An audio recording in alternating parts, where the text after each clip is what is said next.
Assalamualaikum warahmatullahi wabarakatuh. Selamat malam, salam sejahtera untuk kita semua. Hadirin para pemirsa dimanapun saja berada, berikanlah kesempatan kepada saya untuk menyapa para pemirsa dimanapun. Pada kesempatan kali ini saya akan membacakan berita yang datang dari Kementerian Agama. Dalam hal ini Menteri Agama yaitu Bapak Yakut Khalil Qomas, di mana beliau tercatat sebagai salah seorang tokoh yang cukup kontroversial ya, karena sering mengeluarkan statement-statement atau pernyataan-pernyataan yang dianggap tabu oleh sebagian, saya tidak menyebut semuanya ya, oleh sebagian masyarakat ya. Seperti beliau pernah menyampaikan antara suara azan mengandaikan atau mengandai-ngandai atau apa saya sebutnya, mengibaratkan suara azan dengan gonggongan anjing yang tidak pelak pada saat beberapa waktu yang lalu itu membuat kehebohan bagi umat Islam ya. Tidak hanya dari beliau adalah seorang Nahdien, itu juga menjadi kontroversi di kalangan Nahdien itu sendiri. Dan ada lagi beberapa statement-statement beliau, pernyataan beliau yang cukup membuat gaduh, terutama di media sosial. Kali ini juga saya akan membacakan berita yang cukup cukup kontroversial juga ya. Dan yang ini menurut penilaian tokoh ya. Kali ini tokoh yang menilai pernyataan beliau adalah Gus Umar. Apa yang dikomentari, pernyataan apa yang dari Menak Yakut yang dikomentari oleh Gus Umar, saya akan bacakan beritanya. Kali ini saya kutip dari populisid.cdn.amproject.org dengan judul Gus Umar semprot pesan Natal yang disampaikan oleh Menak, jangan lebay. Jakarta. Populis.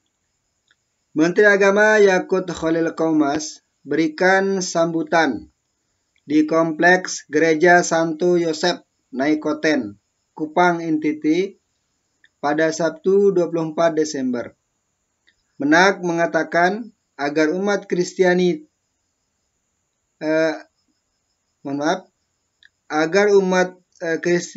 tidak terlalu mengurus energi untuk urusan politik. Bukan hanya itu, Yakut juga sempat menyinggung perihal pentingnya mencari pemimpin yang mampu menghargai keragaman suku, agama, dan budaya di Indonesia. Kalau mau memilih pemimpin negeri ini, cari pemimpin yang benar-benar menghargai keragaman yang dimiliki negeri ini, tegas Yakut dalam sambutannya. Pesan untuk saling bertoleransi dan menghargai keragaman semacam ini sebenarnya sudah sering disampaikan para pejabat negeri. Namun sambutan Yakut ternyata ditanggapi dengan sangat reaktif oleh kader Partai Kebangkitan Bangsa atau PKB Umar Hasibuan. Bahkan belak-belakan Umar meminta Yakut untuk tidak bertindak berlebihan alias lebay. Pasalnya, Umar menilai Yakut tengah menyindir bakal calon presiden 2024 dari Partai Nasdem, Anies Baswedan, meskipun nama itu tidak disebutkan di sambutan sang menteri. Jangan lebay. Semua pemimpin di negara ini menghargai perbedaan. Kritik Umar yang menilai bahwa bangsa Indonesia dilahirkan untuk aktif menjaga toleransi. Kalau mau sindir Anies, sebut nama saja, gak usah spin sana-sini, sambung Umar, Minggu 25 Desember. Sejatinya Yakut tidak menyebutkan nama Anies dalam sambutannya. Namun topik toleransi yang masih erat berkaitan dengan politik identitas seolah tidak bisa lepas dari sosok Anies. Bahkan mantan Menteri Pendidikan dan Kebudayaan itu sampai disebut sebagai bapak politik identitas. Julukan yang belakangan coba ditepis oleh Partai Nasdem. Salah satunya Ketua DPP Partai Nasdem Effendi Khairi atau Gus Coy.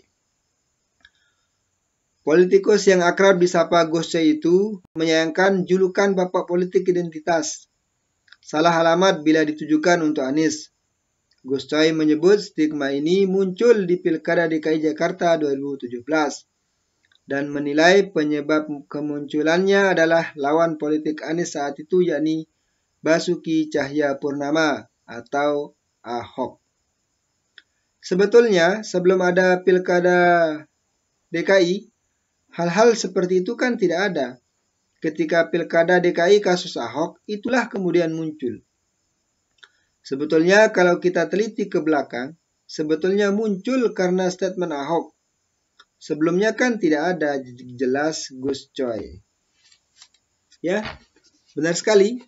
Kalau pada hari ini kita berbicara tentang politik identitas, pasti itu pikiran kita mengarah ke Anies Baswedan. Dan memang seolah diarahkan ke sana. Hal itu terus yang diungkit sehari-hari dalam setiap kesempatan untuk menyerang Anies Baswedan. Padahal seperti yang dikatakan oleh Gus Coy tadi itu, kalau kita melihat ke belakang, kenapa urusan agama itu sampai dibawa-bawa kepada politik? Ya awal mulanya adalah dari statement Ahok sendiri ketika mengomentari surat Al-Maidah ayat berapa itu? Surat Al-Maidah ayat 51 yang membahas tentang larangan bagi kaum muslimin untuk memilih pemimpin yang bukan muslim, ya. Artinya memang dalam konsep Islam seperti itu yang tertulis dalam Al-Qur'an. Dan itu yang dibahas oleh, ya meskipun itu dari perspektif ulama berbeda pendapat dalam hal tersebut. Cuma sayangnya pada saat itu ayat tersebut dikutip oleh Basuki Cahayapurnama sehingga menimbulkan kehebohan di publik, dan itu menjadi pintu masuk bagi lawan politiknya pada saat itu Anies Baswedan, ya, untuk menjadikan itu sebagai sebagai alat untuk menyerang Ahok itu sendiri. Nah, kan awalnya dari sana, ya, sehingga melebar ke sana kemari.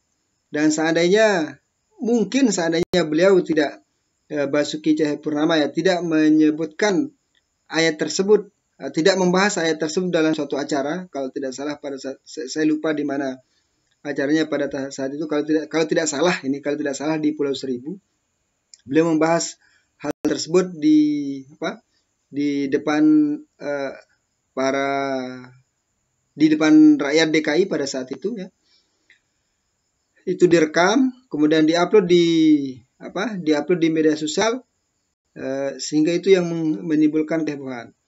Seandainya Ahok tidak membahas hal tersebut, bisa jadi politik identitas tidak ada, dan bisa jadi juga Ahok pada saat itu akan memenangkan Pilkada DKI. Statement ini dinyatakan oleh M. Kodari, salah seorang pengamat politik. Ya, beliau dengan jelas menyatakan seandainya saja tidak ada kasus Al-Maidah ayat 51, bisa jadi Ahok yang akan menang, bukan Anies Baswedan. Nah, di sanalah letak kekeliruan Ahok pada saat itu, sehingga menimbulkan reaksi yang luar biasa dari umat Islam. Bahkan sampai beliau dilaporkan ke polisi, dan untuk merespon dan agar polisi merespon laporan tersebut, sampai diadakan demo berjilid-jilid, ya. Demo berjilid-jilid yang melibatkan jutaan umat pada saat itu agar Ahok diproses, dan benar Ahok masuk penjara kurang lebih 2 tahun. Nah, itulah akar mulanya, dan sialnya, ya. Saya bilang sialnya, gara-gara itu sampai saat ini Anies Baswedan kena imbasnya juga. Maka kena imbasnya, beliau dikatakan adalah pemimpin yang gelar yang disematkan kepada beliau adalah pemimpin yang lahir dari politik identitas. Coba dan efeknya sangat luar biasa pada saat itu. Bahkan konon ceritanya sampai ada satu musola ya yang jamaahnya meninggal. Terus kebetulan yang meninggal ini pada Pilkada DKI, dia memilih, si almarhum memilih Ahok. Nah, karena ketahuan dia milih Ahok, maka dia tidak diperbolehkan untuk disolat jenazahkan di musola tersebut. Itu saking parahnya politik identitas. Maka ya saya sepakat kita tidak boleh melibatkan suku, agama, ras dan adat sebagainya dan sebagainya ya. Dan sentimen-sentimen lainnya dalam memilih pemimpin. Kita tidak boleh memilih kita tidak boleh memilih seorang atas dasar dia berbeda suku dengan kita, dia berbeda agama dengan kita, dia berbeda organisasi dengan kita, dia berbeda latar belakang politik dengan kita. Itu tidak boleh. Untuk menentukan siapa yang akan jadi pemimpin, kita harus melihat track recordnya, prestasinya. Meskipun dia Muslim, misalnya saya Muslim, meskipun dia Muslim, kalau memang dia tidak layak, dia tidak memiliki pengalaman kepemimpinan misalnya, dia tidak memiliki pengalaman organisasi, ya saya tidak akan memilih dia jadi pemimpin. Ya. Artinya kita harus lebih rasional dalam menentukan pilihan, dan saya sepakat itu. Jangan melibatkan politik identitas atau agama dalam politik ya, dalam politik. Banyak negara yang kita bisa jadikan sebagai contoh. Ada di di Timur Tengah misalnya, di Afghanistan dengan Talibannya, seperti apa Taliban saat ini. Di Irak, di Iran, apakah Iran termasuk sekarang? Yang jelas di negara Timur Tengah itu kan dengan sentimen agama, atau termasuk di India ya, di India yang bagaimana nasib saudara-saudara yang Muslim di sana juga ya, karena sentimen agama ini ya menjadi, kita tahulah bagaimana nasib umat Islam di India, apalagi di Cina misalnya. Nah, makanya itu harus kita jadikan pelajaran ya, agar jangan sampai Indonesia menjadi negara-negara yang yang hancur karena politik identitas. Di Afrika juga terjadi hal semacam ini, di Somalia. Nah, maka dari itu akan tapi jangan juga isu ini digoreng, jangan juga isu ini diangkat terus untuk mendelegitimasi seseorang. Padahal yang orang tokoh yang dimaksud tersebut tidak seperti yang dituduhkan. Sekali lagi, dalam setiap kesempatan ya, dalam berbagai konten yang saya buat, saya menyebutkan bahwa ada enggak kebijakan dari Anies Baswedan yang mengarah pada diskriminasi terhadap selain agama Islam, misalnya Hindu, Buddha, Kristen, Katolik, Protestan dan sebagainya. Kan tidak ada sejauh ini. Akan tapi karena kebetulan, kalau mungkin kita menyebutnya orang tuanya apa ya, Pilkada DKI dulu itu yang jadi orang tua yang melahirkan Anies kan, makanya disematkan yang lahir, pemimpin yang lahir dari rahim politik identitas. Nah itu sampai sekarang Anies harus menanggung efek negatif dari adanya politik identitas pada Pilkada DKI 2017. Dan sampai saat ini juga DKI disematkan sebagai salah satu salah satu provinsi yang paling tidak toleran atau paling intoleran di antara beberapa provinsi yang ada di Republik Indonesia. Hanya ini yang bisa saya sampaikan, lebih kurangnya mohon maaf. Selamat beristirahat. Assalamualaikum warahmatullahi wabarakatuh.